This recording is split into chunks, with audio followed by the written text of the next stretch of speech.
Yo, my peoples, what's up? Welcome to the One Stop Co-op Shop. Jason here, and today I have a playthrough of Floriferous.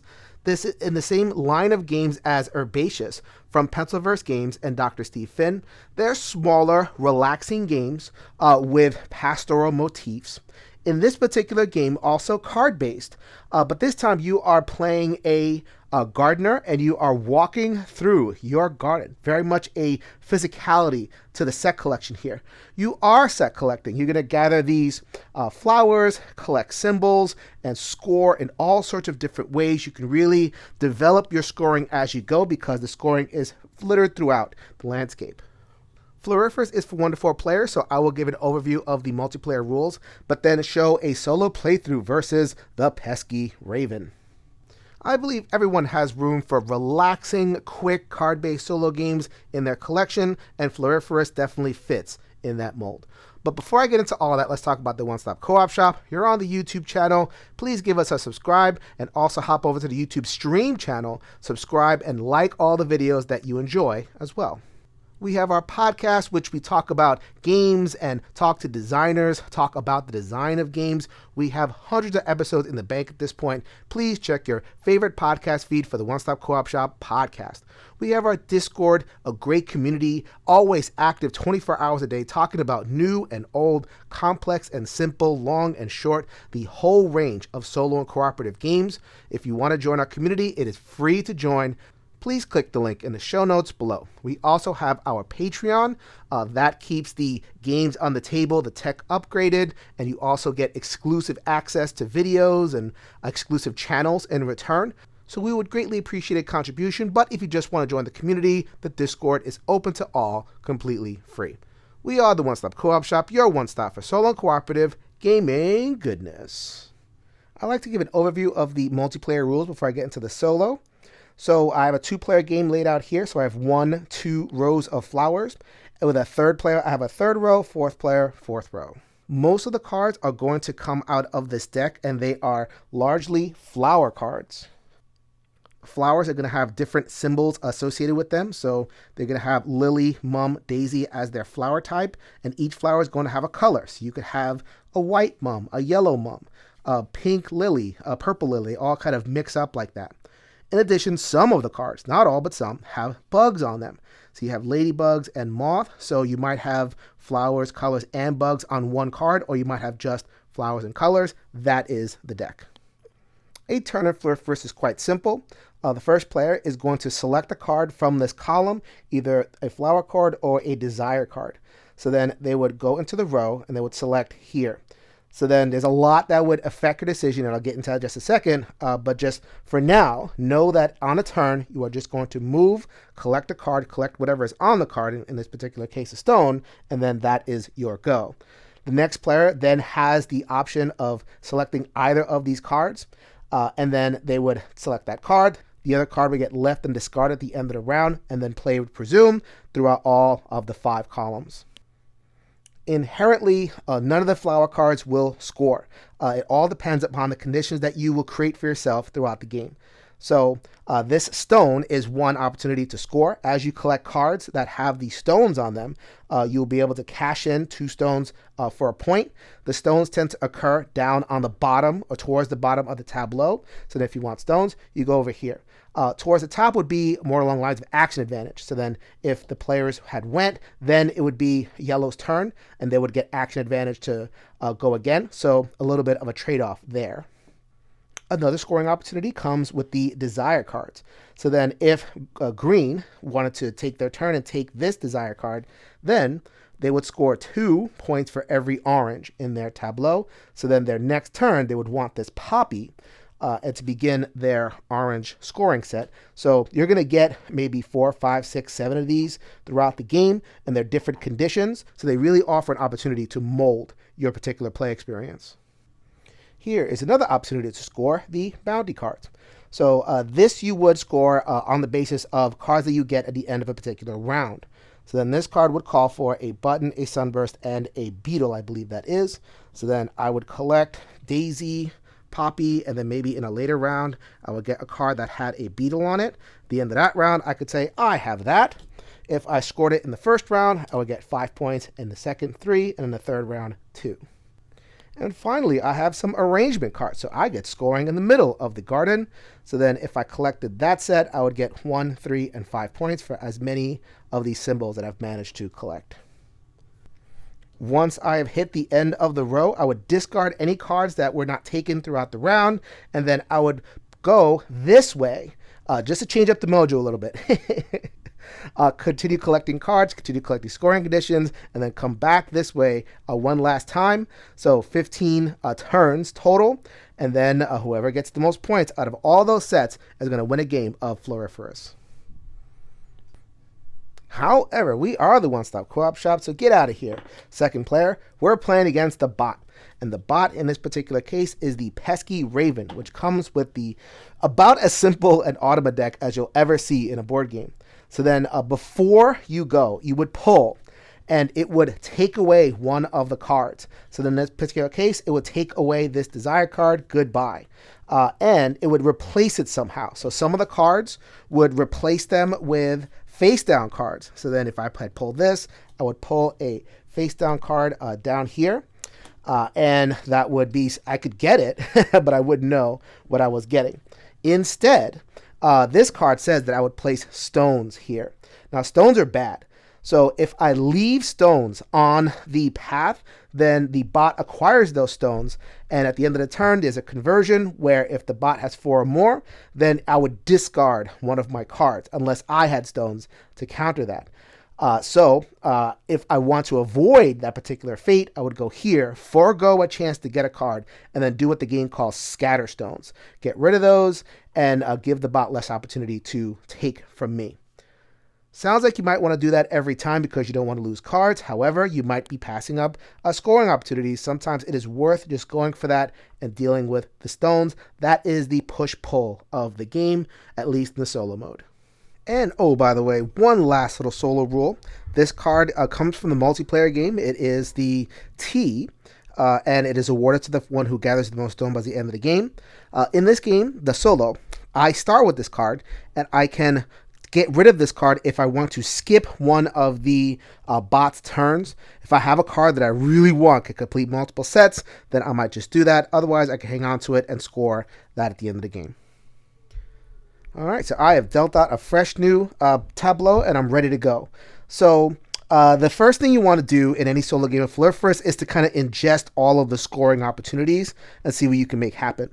So scoring in the first round of any particular game is going to be really valuable because you get that increased points. And I see an opportunity to score Tulip, and Daisy. So one of the daisies, if I get 2 tulips and a daisy, I'll be able to score 5 points.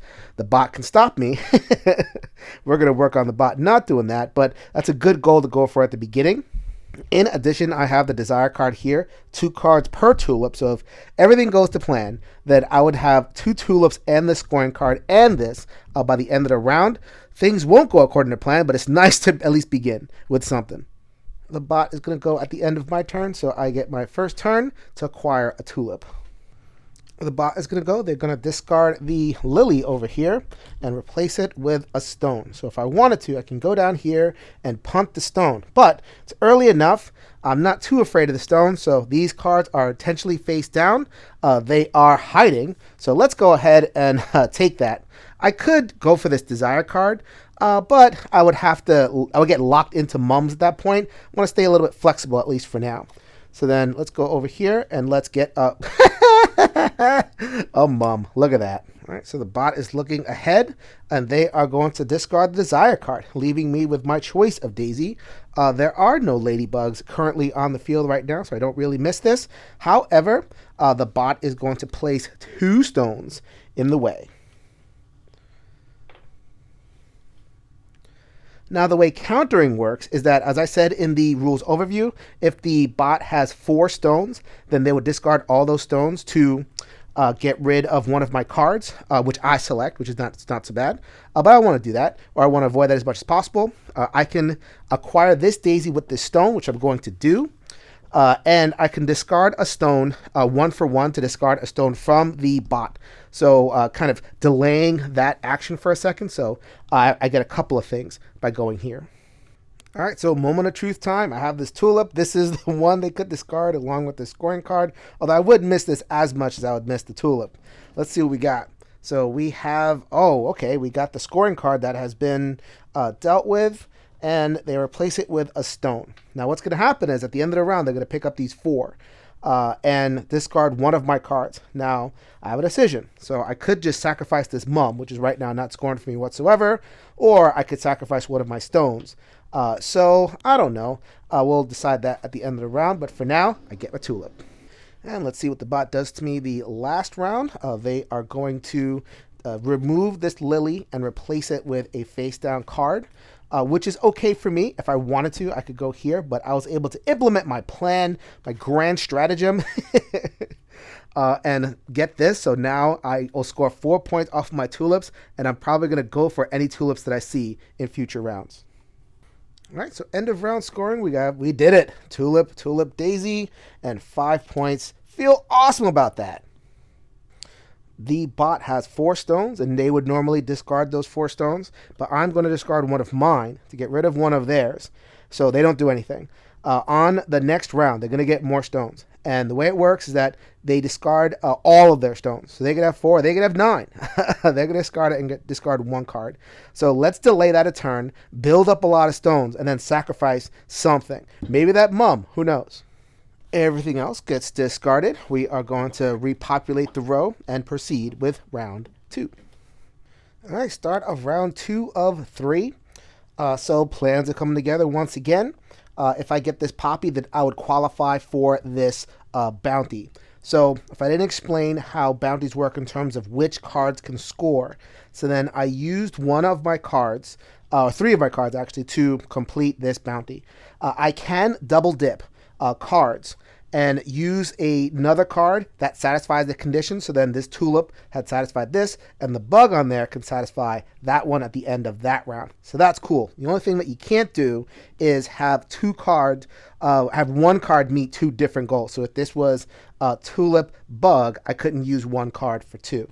But I'm pretty good. If I just get this poppy, I would get that one right there. So let's just do that. There's only 1 poppy out there. Going to acquire that one, and the bot is going to reprise. Let us see how the bot responds. They respond by discarding this card that I don't know what it is. Let's go ahead and tuck that away because I don't think I get to know what that is. And put 2 stones on there. So as I was saying, I'm kind of accounting for the stones, so I'm not going to bother. I'm going to let them collect as many stones as possible and just discard them all for 1. Bye-bye, mum, likely. So let's skip that mum and instead go for the card that mixes up the insects. I already have 2 different insects, and I can work on getting 3, 4, and 5 along the way. All right, bot, I'm going to declare right now, I like that tulip, and I like this yellow. What are you going to take from me? You are going to take neither of them, but you're going to give more stones. Holy moly. I don't think I've seen that many stones distributed at least this early. I mean, the deck is only 9 cards, so I've definitely seen that many stones before, but building them up is pretty sweet right there, at least from my planning. So let's go 2 per yellow card. Because I see a yellow card right there. I'm going to go ahead and skip the tulip for now. I wish I can grab everything, but that is just not possible. See what the bot does next. That's what I thought. I took a little bit of a risk right there, and they're going to replace that with a face down card.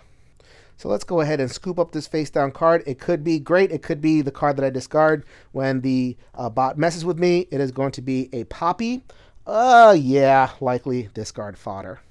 And finally, the second to last card in the bot's deck is going to take away the top card and put a stone. Sure, why not? Bye-bye, mum. I wasn't working on you anyway.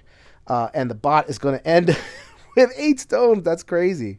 Let me go ahead and pick up a stone of my own, and this daisy along the way. All right, so first things first, bounty cards. I've yet to even see a ladybug out there, so I have no idea if that is going to happen. But I did get my poppy, daisy, and beetle. These I had last turn. This one I acquired this turn, so we're going to score 3 points right there. The bird managed to get 8 stones into its area. They are going to discard them all and throw them at my field. And I'm going to try to shoo the bird away and guide them towards this Daisy. Sure, why not? Let's get rid of the Daisy. Do I want to get rid of the Daisy? Yes, I do. Because I think that Daisies are not going to score for me. So the reason why I did not get rid of that Mum is because I have 3 pink cards, and I may get a scoring card in the 3rd round that scores for pink. On to round 3. All right, so beginning of last round, this is where you really got to really calculate points, calculate your odds at stuff. So now I see I have a Mum and a Tulip over here. The important part are the bugs. So then I would get 2 bugs, and that would combo with my card over here. So I'd go from 1 point to 4. That's nice. I would also fulfill this condition, which is 2 points. So 5 points if I get these 2. I'm guaranteed to get this, not guaranteed to get this. I'm not interested in this card because that is the same bug. That's okay. This Tulip would get me 2 points because I'm working on tulips, and 0.5 because of the stone and possibly a block on the Boyd. So if I had access to this card, I would possibly think about it. But I have this card over here, which I'm definitely going to go for. So then I wouldn't take this card. I would take the Lily. Also, there's only 1 card in the deck, and I know what it is just from counting. It's going to get rid of this card. So this will only be worth 2.5. I have a chance to get a little bit higher. So I don't think I'm going to go for that Tulip. You can sit right there. I'm going to go get the Mum and roll the dice and see if I can, take the Mum and roll the dice, see if I can get the Tulip here. And we knew that what that was going to happen. We go ahead and discard that card. We're going to reshuffle the bot deck. Nice and fresh deck. Don't like that. And we are going to put that there.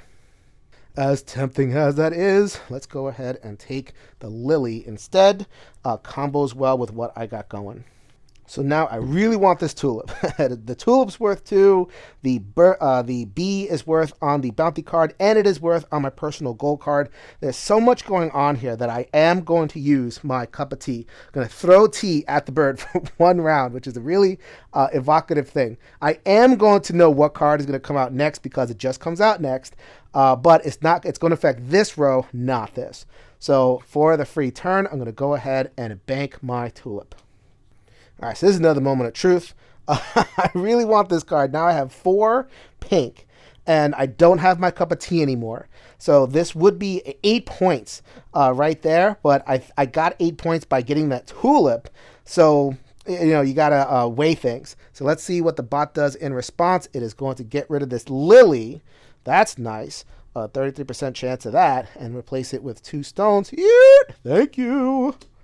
And the last scoring opportunity of the game is going to get rid of this Mum. So in case I wanted stones, I do not get stones. And replace it with a face-down card. So it is not going to attack my tableau of cards at the end of the game, but it'll only have 2 stones. And so for the last card of the round, I could get this. I qualify. I got a Lily this turn. I have the purple, and I have the butterfly that would get me 5 points. However, I can add... I have 2 beetles in my collection, and they were 3 points each, so I'm going to go ahead and grab this. That's going to net me 6 points. And that is the end of a game of Floriferous. Scoring from the bounty cards, I got 10. 5, 3, and 2. Let's do that right.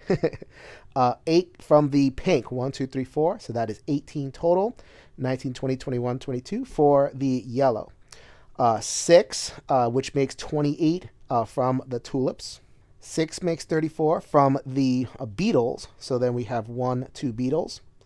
And 4 points from this mismatching critters. We have butterfly, beetle, bee, and ladybug.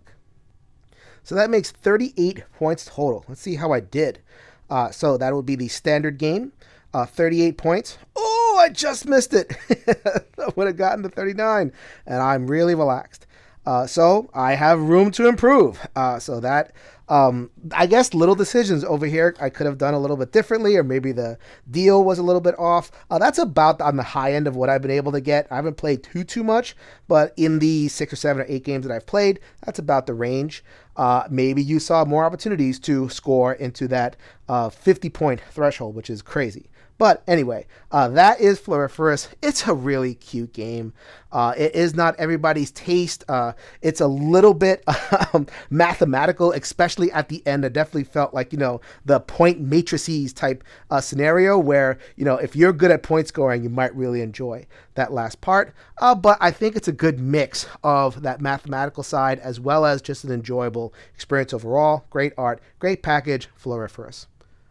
This is Jason with the One Stop Co-op Shop, reminding you that we'll see you at the next stop.